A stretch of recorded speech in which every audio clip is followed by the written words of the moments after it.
Second question. Isn't this list of standard psychological tendencies improperly tautological compared with the system of Euclid? That is, aren't there overlaps, and can't some items on the list be derived from combinations of other items? The answer to that is plainly yes. 3. What good is in the practical world is the thought system indicated by the list? Isn't practical benefit prevented because these psychological tendencies are programmed into the human mind by broad evolution, so we can't get rid of them? Broad evolution, I mean the combination of genetic and cultural evolution, but mostly genetic.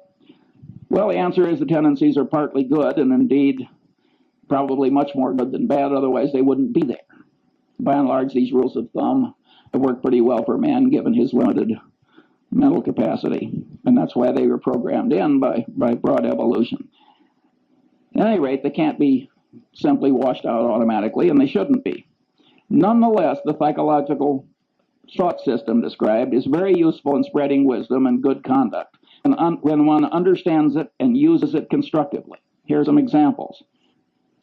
Karl Braun's communication practices. He designed oil refineries with spectacular skill and integrity. He had a very simple rule. Remember I said why is important? You got fired in the Braun Company. You had to have 5 W's. You had to tell who what you wanted to do, where and when, and you had to tell him why. And if you wrote a communication and left out the why, you got fired. Because Braun knew it's complicated building an oil refinery. And it can blow up, all kinds of things happen. And he knew that his communication system worked better if you always told him why. That's a simple discipline, and boy, does it work. 2, the use of simulators in pilot training. Here again, abilities attenuate with disuse. Well, the simulator is God's gift because you can keep them fresh. The system of Alcoholics Anonymous. That's certainly a constructive use of somebody understanding psychological tendencies. I think they just blundered into it, as a matter of fact. So you can regard it as kind of an evolutionary outcome. But just because they blundered into it doesn't mean you can't invent its equivalent when you need it for a good purpose. Clinical training in medical schools. Here's a profoundly correct way of understanding psychology. The standard practice is watch one, do one, teach one. Boy, does that pound in what you want pounded in. Again, the consistency and commitment tendency.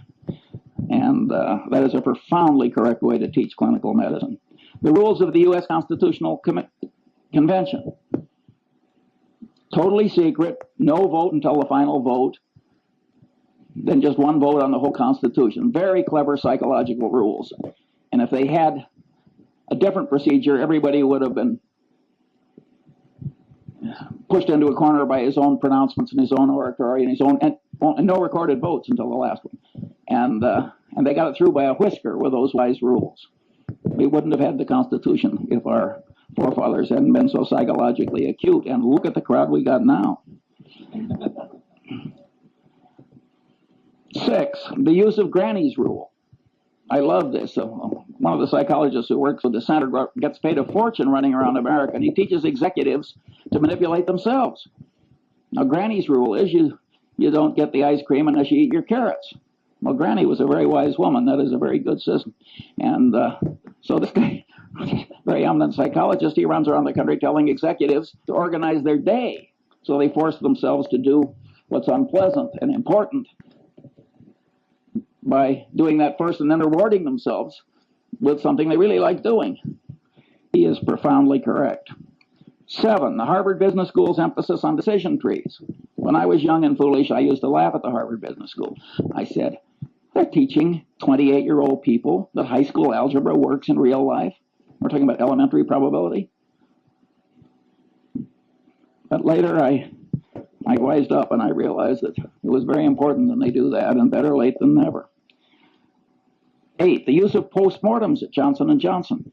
At most corporations, if you make an acquisition and it works out to be a disaster, all the paperwork and presentations that caused the dumb acquisition to be made are quickly forgotten. You got denial, you got everything in the world. You got Pavlovian association tendency. Nobody wants to even be associated with the damn thing or even mention it.